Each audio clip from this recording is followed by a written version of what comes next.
चालाकी का फल। एक थी बुढ़िया, बेहद बूढ़ी, पूरे 90 साल की। एक तो बेचारी को ठीक से दिखाई नहीं पड़ता था, ऊपर से उसकी मुर्गियां चराने वाली लड़की नौकरी छोड़कर भाग गई। बेचारी बुढ़िया सुबह मुर्गियों को चराने के लिए खोलती तो वे पंख फड़फड़ाती हुई सारी की सारी बुढ़िया के घर की चार दीवारी फांद कर अड़ोस पड़ोस के घरों में भाग जाती, कुर कुर कुर करती हुई सारे मोहल्ले में हल्ला मचाती हुई घूमती। कभी वे पड़ोसियों की सब्जियां खा जाती तो कभी पड़ोसी काट कर उन्हीं की सब्जी बना डालते। दोनों ही हालतों में नुकसान बेचारी बुढ़िया का होता। जिसकी सब्जी बर्बाद होती वह बुढ़िया को भला बुरा कहता, और जिसके घर में मुर्गी पकती उससे बुढ़िया की हमेशा की दुश्मनी हो जाती। हार कर बुढ़िया ने सोचा कि बिना नौकर के मुर्गियां पालना उसकी जैसी कमजोर बुढ़िया के बस की बात नहीं। भला वो कहाँ तक डंडा लेकर एक एक मुर्गी हाँकती फिरे। जरा सा काम करने में ही तो उसका दम फूल जाता था। और बुढ़िया निकल पड़ी लाठी टेकती नौकर की तलाश में। पहले तो उसने अपनी पुरानी मुर्गियां चराने वाली लड़की को ढूंढा, लेकिन उसका कहीं पता नहीं लगा। यहाँ तक कि उसके माँ बाप को भी नहीं मालूम था कि लड़की आखिर गई तो गई कहाँ। उद्धरण चिन्ह नालायक और दुष्ट लड़की, कहीं ऐसे भी भागा जाता है। न अता न पता, सबको परेशान करके रख दिया। बुढ़िया बड़बड़ाए और आगे बढ़ गई। थोड़ी दूर पर एक भालू ने बुढ़िया को बड़बड़ाते हुए सुना तो वह घूमकर सड़क पर आ गया और बुढ़िया को रोककर बोला, गुर्र बुढ़िया नानी नमस्कार, आज सुबह सुबह कहाँ जा रही हो? सुना है तुम्हारी मुर्गियां चराने वाली लड़की नौकरी छोड़कर भाग गई है। न हो तो मुझे ही नौकर रख लो, खूब देखभाल करूंगा तुम्हारी मुर्गियों की। अरे हटो, तुम भी क्या बात करते हो? बुढ़िया ने खिसियाकर उत्तर दिया, एक तो निरे काले मोटे बदसूरत हो, मुर्गियां तो तुम्हारी सूरत देखते ही भाग खड़ी होंगी। फिर तुम्हारी बेसुरी आवाज उनके कानों में पड़ी तो वे मुड़कर दरबे की ओर आएंगी भी नहीं। एक तो मुर्गियों के कारण मोहल्ले भर से मेरी दुश्मनी हो गई है, दूसरा तुम्हारे जैसा जंगली जानवर और पालतू तो मेरा जीना भी मुश्किल हो जाए। छोड़ो मेरा रास्ता, मैं खुद ही ढूंढ लूंगी अपने काम की नौकरानी। बुढ़िया आगे बढ़ी तो थोड़ी ही दूर पर एक सियार मिला और बोला, हुआ राम राम बुढ़िया नानी, किसे खोज रही हो? बुढ़िया खिसियाकर बोली, अरे खोज रही हूँ एक भली सी नौकरानी जो मेरी मुर्गियों की देखभाल कर सके। देखो भला मेरी पुरानी नौकरानी इतनी दुष्ट छोरी निकली कि बिना बताए कहीं भाग गई। अब मैं मुर्गियों की देखभाल कैसे करूं?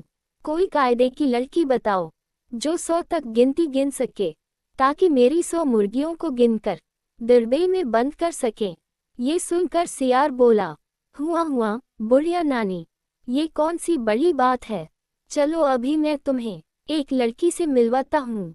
मेरे पड़ोस में ही रहती है, रोज जंगल के स्कूल में पढ़ने जाती है, इसलिए 100 तक गिनती उसे जरूर आती होगी। अक्ल भी उसकी खूब अच्छी है, शेर की मौसी है वो।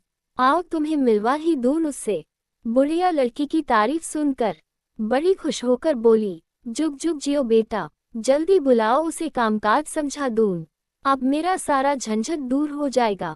लड़की मुर्गियों की देखभाल करेगी और मैं आराम से बैठकर मक्खन बिलोया करूंगी। सियार भाग कर गया और अपने पड़ोस में रहने वाली चालाक पूसी बिल्ली को साथ लेकर लौटा। पूसी बिल्ली बुढ़िया को देखते ही बोली, म्याऊं, बुढ़िया नानी नमस्ते, मैं कैसी रहूंगी तुम्हारी नौकरानी के काम के लिए? नौकरानी के लिए लड़की जगह? बिल्ली को देखकर बुढ़िया चौंक गई, बिगड़ कर बोली, हे भगवान, कहीं जानवर भी घरों में नौकर हुआ करते हैं? तुम्हें तो अपना काम भी सलीके से करना नहीं आता होगा, तुम मेरा काम क्या करोगी?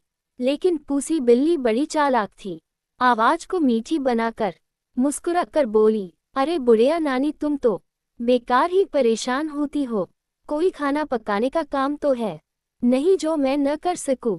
आखिर मुर्गियों की ही देखभाल करनी है न? वो तो मैं खूब अच्छी तरह कर लेती हूँ। मेरी माँ ने तो खुद ही मुर्गियाँ पाल रखी हैं, पूरी 100 हैं, गिनकर मैं ही चराती हूँ और मैं ही गिनकर बंद करती हूँ। विश्वास न हो तो मेरे घर चलकर देख लो। एक तो पूसी बिल्ली बड़ी अच्छी तरह बात कर रही थी और दूसरे बुढ़िया काफी थक भी गई थी, इसलिए उसने ज्यादा बहस नहीं की और पूसी बिल्ली को नौकरी पर रख लिया। पूसी बिल्ली ने पहले दिन मुर्गियों को दड़बे में से निकाला और खूब भाग दौड़ कर पड़ोस में जाने से रोका। बुढ़िया पूसी बिल्ली की इस भाग दौड़ से संतुष्ट होकर घर के भीतर आराम करने चली गई।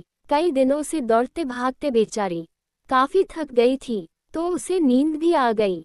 इधर पूसी बिल्ली ने मौका देखकर पहले ही दिन 6 मुर्गियों को मारा और चट कर गई। बुढ़िया जब शाम को जागी तो उसे पूसी की इस हरकत का कुछ भी पता न लगा। एक तो उसे ठीक से दिखाई नहीं देता था और उसे 100 तक गिनती भी नहीं आती थी। फिर भला वह इतनी चालाक पूसी बिल्ली की शरारत कैसे जान पाती। अपनी मीठी मीठी बातों से बुढ़िया को खुश रखती और आराम से मुर्गियां चट करती जाती। पड़ोसियों से अब बुढ़िया की लड़ाई नहीं होती थी, क्योंकि मुर्गियां अब उनके अहाते में घुसकर शोरगुल नहीं करती थीं। बुढ़िया को पूसी बिल्ली पर इतना विश्वास हो गया कि उसने मुर्गियों के दड़बे की तरफ जाना छोड़ दिया। धीरे धीरे एक दिन ऐसा आया जब दड़बे में 20-25 मुर्गियां ही बची। उसी समय बुढ़िया भी टहलती हुई उधर ही आ निकली। इतनी कम मुर्गियां देखकर उसने पूसी बिल्ली से पूछा, क्यों रे पूसी, बाकी मुर्गियों को तूने चरने के लिए कहाँ भेज दिया। पूसी बिल्ली ने झट से बात बनाई, अरे और कहाँ भेजूंगी बुढ़िया नानी, सब पहाड़ के ऊपर चली गई हैं। मैंने बहुत बुलाया लेकिन वे इतनी शरारती हैं कि वापस आती ही नहीं। ओ वो ये शरारती मुर्गियां। बुढ़िया का बड़बड़ाना फिर शुरू हो गया। अभी जाकर देखती हूँ कि ये इतनी ढीठ कैसे हो गई हैं। पहाड़ के ऊपर खुले में घूम रही हैं। कहीं कोई शेर या भेड़िया आ ले गया तो बस। ऊपर पहुंचकर बुढ़िया को मुर्गियां तो नहीं मिली सिर्फ उनकी हड्डियां और पंखों का ढेर। बुढ़िया को समझते देर न लगी कि यह सारी करतूत पूसी बिल्ली की है। वो तेजी से नीचे घर की ओर लौटी। इधर पूसी बिल्ली ने सोचा कि बुढ़िया तो पहाड़ पर गई, अब वहां सिर पकड़ कर रोएगी, जल्दी आएगी नहीं, तब तक क्यों न मैं बची बचाई मुर्गियां भी चट कर लूं। ये सोचकर उसने बाकी मुर्गियों को भी मार डाला। अभी वह बैठी उन्हें खा ही रही थी कि बुढ़िया वापस लौट आए।